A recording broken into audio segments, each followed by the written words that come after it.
Have you ever had the feeling that somebody was talking about you? Come on now. It's getting ready. It's going to get real tonight at church. Have you ever had that feeling? It's like, man, I think they're talking about me over there at that table. You know, and then there's a whole nother level when all of a sudden, for no reason, you think they must be talking bad about me over at that table. Has this happened to you? Well, speaking of being a dad, one of my favorite things about being a dad is family night. Now, the Griffins live full lives. We love our life. It is amazing, and it is full. Everybody say full.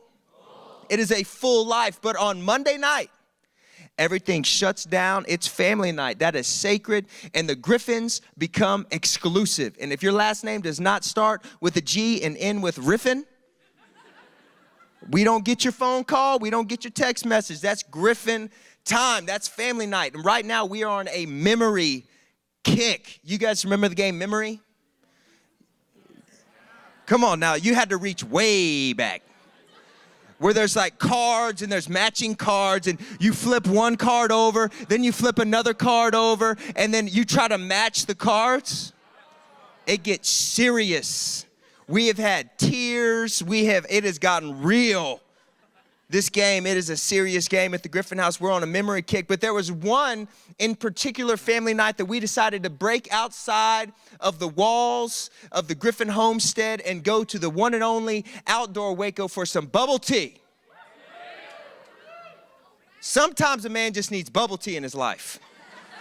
Just something about tapioca and big fat straws that just say, give me some of that junk. So here we are. We're at Outdoor Waco. We are hanging out. We are enjoying our bubble tea. We're having a moment, right? You know, I got some crazy flavor taro. It's a root, you know, but it tastes like ice cream. I love it. Feel good. You feel healthy. It's a root. A root can't be bad for me. You know, ginger's a root, you know. A root's good. Might as well be a vegetable. I'm drinking a vegetable shake, you know, with lots of sugar. And so we're having fun. And I get that feeling somebody is talking about me. And then I kind of start catching out of the corner of my eye, there's some people, and it seems like every time I look at them, they stop looking at me. You know what I mean? And for no reason, I start thinking, man, they must be talking trash about me and my family. I got fired up, and I just have to say, it was family night. I'm making excuses right now, so bear with me. It was family night. I didn't know them, and I didn't want to deal with it. And I did something that to this day, I'm a little bit embarrassed that I did, and I hate people who do this, and so I became the very thing that I hate, just like Paul said, so I guess in a way, it's biblical.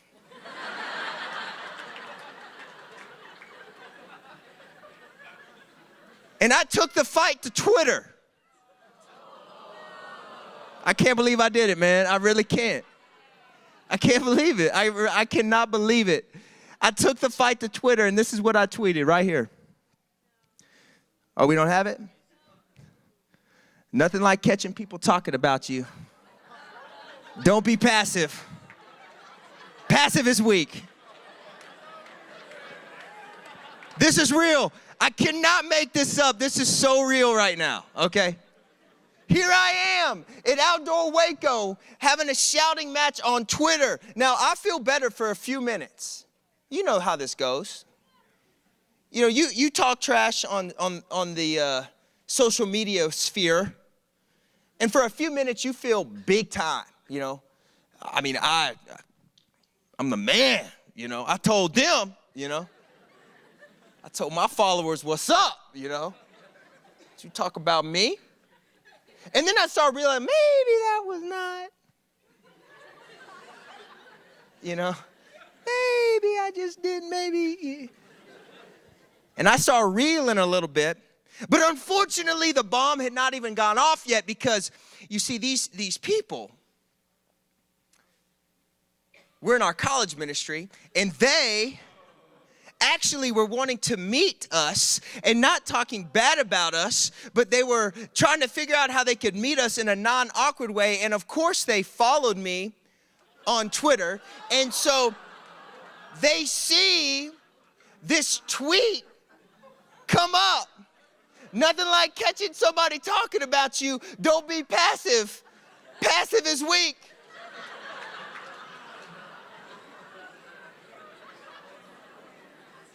Anybody else catching the irony of what I said? Every time I read it, I'm just thinking, man, that was the most passive-aggressive thing you can do.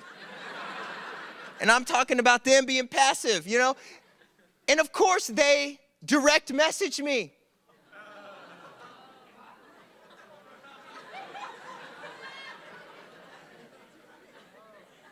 Man. And they direct message me and they apologize. That's how godly y'all are as a college ministry. They apologize for the misunderstanding. And I'm thinking, I'm the biggest idiot in the history of the earth. Unbelievable. How did I miss that? They wanted to meet us and hang out with us, yet I thought they were going to talk bad about us. And here's what I learned in that moment. Perspective is everything. Perspective is everything. Your perspective can change everything. You know that? Maybe your problems are actually not your problem. Maybe your perspective is your problem. Maybe your problems actually are not the thing that you need to try to run from. Maybe you need to run into a heavenly perspective, because perspective changes everything. You can't run. You cannot run from trouble. You can't. If you're alive, you will encounter trouble. If you have social media, eventually you will have trouble. Problems are just a part of life. Family problems, decision problems, relationship problems, roommate problems, girlfriend problems. We'll give some room for that just to sink in. Boyfriend problems. Boyfriend problems. Problems. We have problems, right? So do you think we should spend energy trying to avoid problems? Have you ever tried to avoid a problem? How does that end up working out? Like a bigger problem? Maybe we should stop running from the thought of problems and trouble.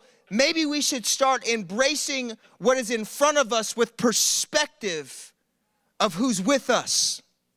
If you have a Bible, turn with me to 2 Kings chapter 6. 2 Kings chapter 6. Now, before we get into this passage, I want to tell you a little bit of the backstory of what's going on here in this story.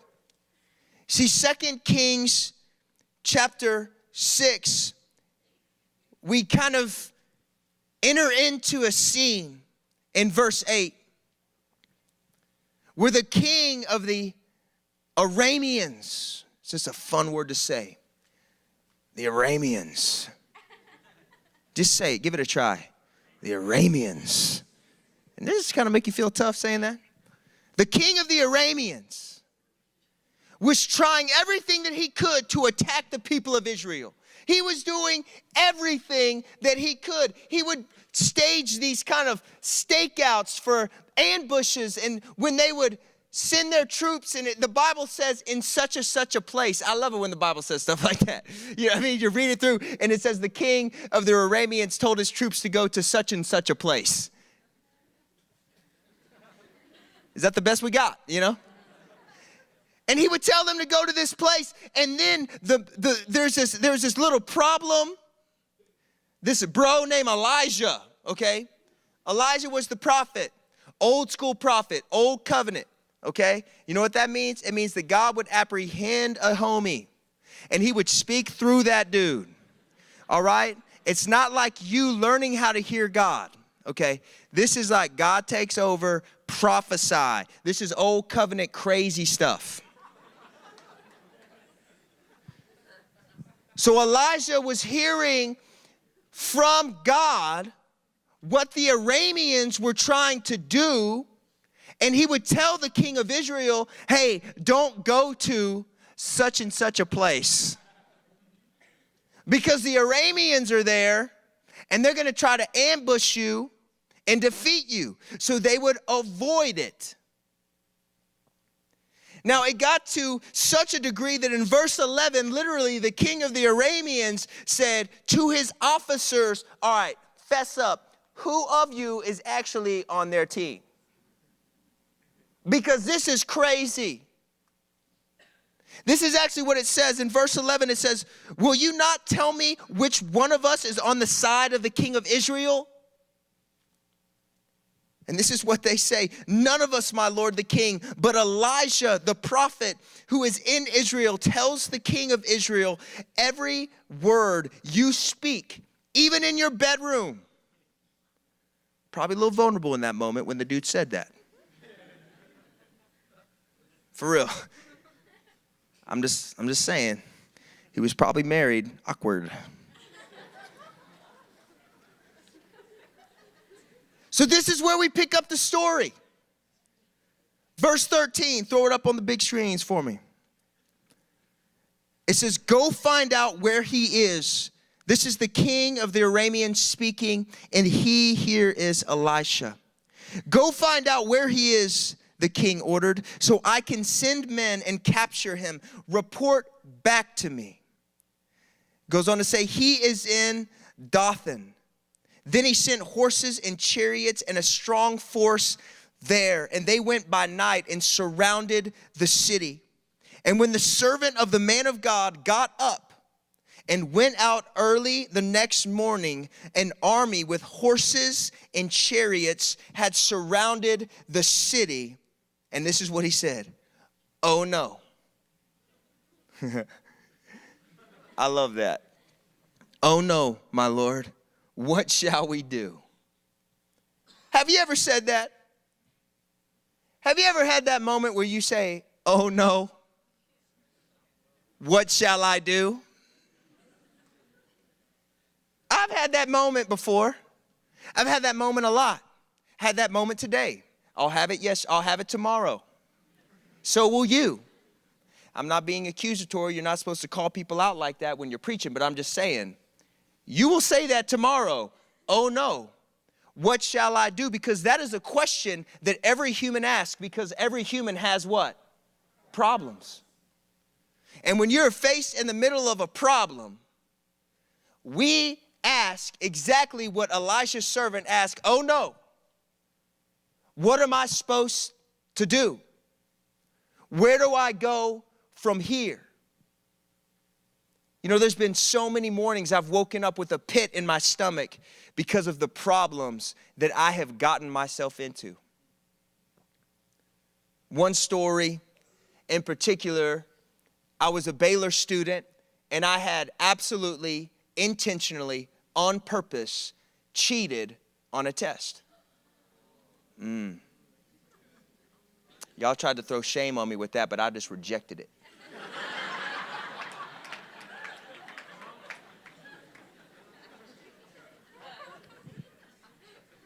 I did. I cheated on the test, man. I straight up did, and I made a good grade.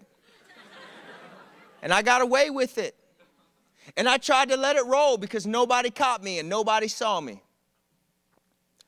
Except for somebody did see me. And so every morning I would wake up with a pit in my stomach and I would ask myself this question, oh no, what am I supposed to do? And so, man, in my mind, I've already been kicked out of Baylor. I'm going to jail for all I know. You know, Baylor, they tell you their rules on cheating. You're just like, dang, okay. Life in the pen.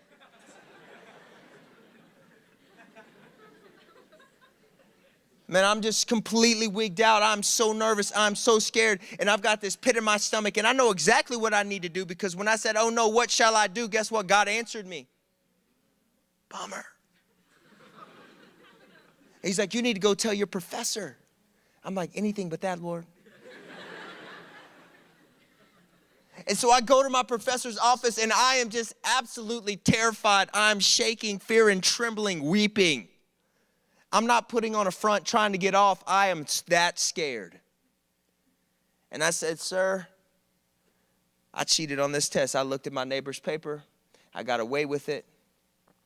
It's been killing me inside. And I start saying things like this. I know this means I'm going to be kicked out of Baylor. Please let me tell my parents. I know I'm going to fail your class. I know the cop car's probably outside waiting for me. I'm just undone, just completely undone. And this guy looks at me, this professor looks at me, and he shows me grace. He shows me grace, and he says, you know what? It looks like you have punished yourself enough, son.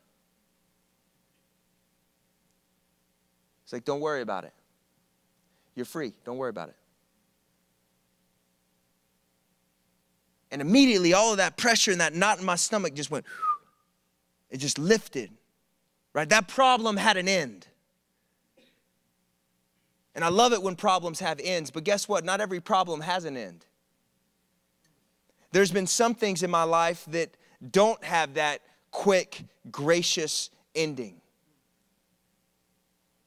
There's been some problems in my life that I am so ashamed of that it does not matter how many times I would pray, God, would you forgive me of this? And I would confess it to my friends. There was just this cloak of shame and guilt and just the pain of the problem.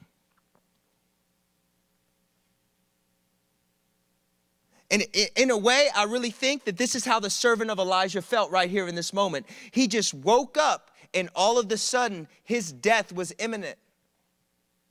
There was an army surrounding the city. He knew exactly in his natural mind what was getting ready to happen. He knew why they were there. He knew what was going on. And in that moment, he had that pit in his stomach, and he felt like this problem is not going to have an end. This problem is a serious problem. And he asked the question, oh no, what shall I do? Oh no, what shall I do? And how many of you know perspective changes everything? Because this same problem that this servant of Elisha was faced with, this same situation, you have to understand, this situation did not change. Nothing changed except Elisha had a different perspective on this problem. And perspective changes everything. I think that if we begin to understand, if we begin to believe in the fact that perspective changes everything, if we really believe that, then verses like Philippians 4:6 start to make a little bit more sense to us when it says, do not be anxious about anything, but in every situation by prayer and petition with thanksgiving, present your requests to God. And the peace, everybody say peace. And the peace of God, which transcends all understanding, will guard your heart and your mind in Christ Jesus. There's peace for us in everything because our perspective changes everything. And Elijah, faced with the same problem, the same reality, the same situation, had a different perspective, and it's demonstrated in verse 16. It says, don't be afraid. Man, I love that. Don't be afraid. Those who are with us are more than those who are with them. And then here's the breakthrough moment. Here's what matters. Here's what you need to remember. If you're a journaler, this is what you need to write down. Verse 17, Elisha prayed. Open his eyes. Open his eyes, Lord, so that he may see. Then the Lord opened the servant's eyes, and he looked and saw the hills were full of horses and chariots of fire all around Elisha. Perspective changes everything. Perspective changes everything. You get what I'm saying? Do you think that Elisha's servant in this moment, now that his eyes have been opened and fire is surrounding them, and there's all these big ripped up angel dudes that they can't even see. The enemy can't even see these bros, and they're huge.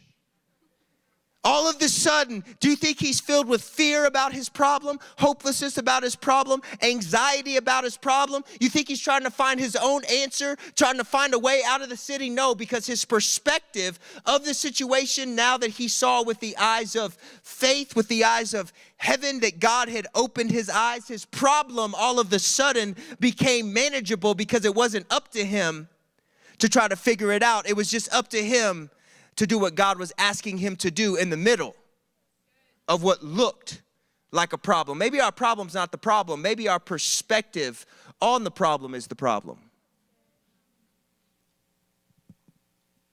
If we think about some of the relational problems we have, your people can be weird, man. People can be strange. I'm really strange. And we do weird stuff and we hurt people. We don't even know sometimes that we're hurting people. But we're just so self-consumed at times that we just do and say weird things. And people get hurt. And all of a sudden there is this web of complexity and confusion and pain and just frustration. And people don't know how to talk to each other about it. And roommates who live with each other not even say anything to each other. Except they'll say everything on Twitter. They say everything to everybody else. But the pain and the reality of the situation and the pain and the reality of the frustration and the problem that we are faced with in that pit in our stomach that we can't seem to get rid of. And we ask that question, oh no, what should we do? But when we don't respond like Elisha and say, you know what, I just need to pray that my eyes would be opened. Because if I could see, if I could really see, if my perspective could be a heavenly perspective, my problem is probably not that big of a problem. And if I'm seeing with a heavenly perspective, then that shame and that guilt, because you know shame is what I like to call an eye closer. If ultimate breakthrough in the middle of our problem is to get a bigger perspective, and that comes through us saying, God, would you open our eyes so we can see what you're doing in the middle of our problem, shame keeps our eyes closed. And some of us in this room need to let go of shame and let God be God. So that your eyes can be open, so that he can lead you through your problem. Because there is no problem that is outside of the bigness and the beauty and the plan of God for your life. Do you know that? There is not, you cannot dig yourself into a hole that he does not have a rope long enough to get you out of. Man, that's encouraging to me. That there's just nothing I can do that's going to run me away from God so far that he can't come get me. Maybe our problem isn't really the problem. Maybe our perspective on the problem's the problem. But you know what? Perspective changes everything. Perspective will help you in your problems, and perspective will keep you from problems. You know, there are many things that separate us from Jesus. There are so many things that separate us from Jesus, but the reality is that Jesus was fully man. He was absolutely a human. The Bible is clear. He was tempted in every way that we were tempted. He felt every emotion that we feel. He experienced the frailty and the weakness that is the reality of how we live day in and day out. He was not above it. He absolutely was in it. Jesus was fully man. At the same time, he was fully God. And this fully human man who felt everything that I feel and was tempted every way that I'm tempted, and his reality emotionally is the same reality that I have to deal with, and the complexity of broken human relationships was his complexity as well. Yet he was what? Without sin. And you hear that and you think that has to be impossible. And you think that if you think that perspective changes nothing. But if you live from the revelation that perspective changes everything, then this truth about Jesus begins to make a lot more sense. You see, because Jesus had the ultimate perspective. John 1 says this, in the beginning he was the Word, and the Word was with God, and the Word was God, and he was with God in the beginning, and through him all things were made. Without him nothing was made that has been made, and in him was life, and that life was the light of man. If we jump down to verse 14, it says, the Word became flesh and made his dwelling among us, and we have seen his glory, the glory of the one and only who came from the Father, full of grace and truth. You see, Jesus has been, Jesus will be, and he will always be.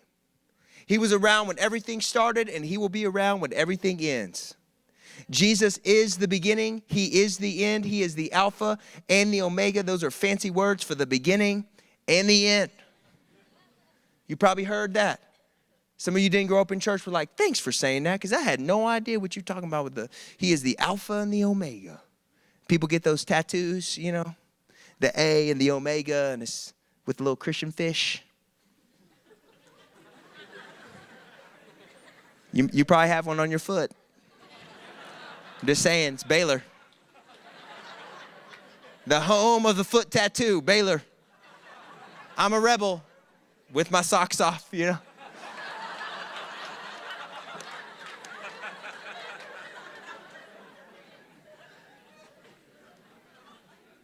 Jesus was the beginning, and he is the end. He was there. So when Jesus was faced with the problems of this world, when he was faced with the temptations of his flesh as a human, it was easy for him to say no to what we seem to not be able to say no to. Because he could see the full picture that this momentary temptation is not going to satisfy me. I've seen heaven. I dwelled in heaven. I sat at the right hand of the Father. This is nothing. This urge is nothing. This, what feels like a need, is nothing, because his perspective was on heaven. You see, if we start living with a heavenly perspective, not only will we have grace to see in the middle of our problems, it will keep us from problems. You know, I just absolutely believe that sin does not have to be your reality. It's a lie from the devil himself to make you think that you will always be trapped in the sin that you're trapped in right now. Because that is not who God is. God is a God who unhinges us and heals us and then sets us free and then gives us an opportunity to pray just what Elijah prayed. God, open my eyes so I can see. So I can see you, so I can see heaven, so I can see clearly, so that I don't get lost anymore by these petty temptations and these petty desires. You're not going to be able to shake them. If you don't get a different perspective, you're not going to be able to shake them off. You're not going to just be able to ignore your problems. You're not just going to be able to ignore the temptation. You have to have a different perspective. Your perspective is the only thing that's going to keep you. Your perspective of seeing Jesus. You've got to look at him. If you don't look at him, you're not going to say no. If you just try to say no, eventually you will say yes. But if you look at him, perspective changes everything. What seems unbeatable all of a sudden becomes par for the course. Because there is no temptation that God allows to happen to you, on you, whatever you want to use, whatever language you want to put on it. There's just nothing that the enemy can throw at you that God has not equipped you with the ability to say no to. And sometimes we feel like we have to say yes because our perspective is like Elisha's servant. All we can see is what feels like the enemy surrounding us and getting ready to unleash on us. And we need to be a people that say, God, open my eyes. Open my eyes so I can see with heaven's perspective. Your relational problems, God, open my eyes. Your sin problems, God, open my eyes. You're not able to see freedom from feelings of shame and guilt. God, open my eyes. You can't seem to say no to yourself. God, open my eyes. You don't know how to talk to your roommate. You're so mad at him. God, open my eyes. You see, there is going to be trouble, the Bible tells us. That in this life, we will have trouble. But take heart. I have overcome the world. Perspective. Perspective changes everything. If we will live with our eyes open, not only will we be able to find God in the middle of what we feel like is getting ready to run us over, we will be able to say no to the things that have been running us over.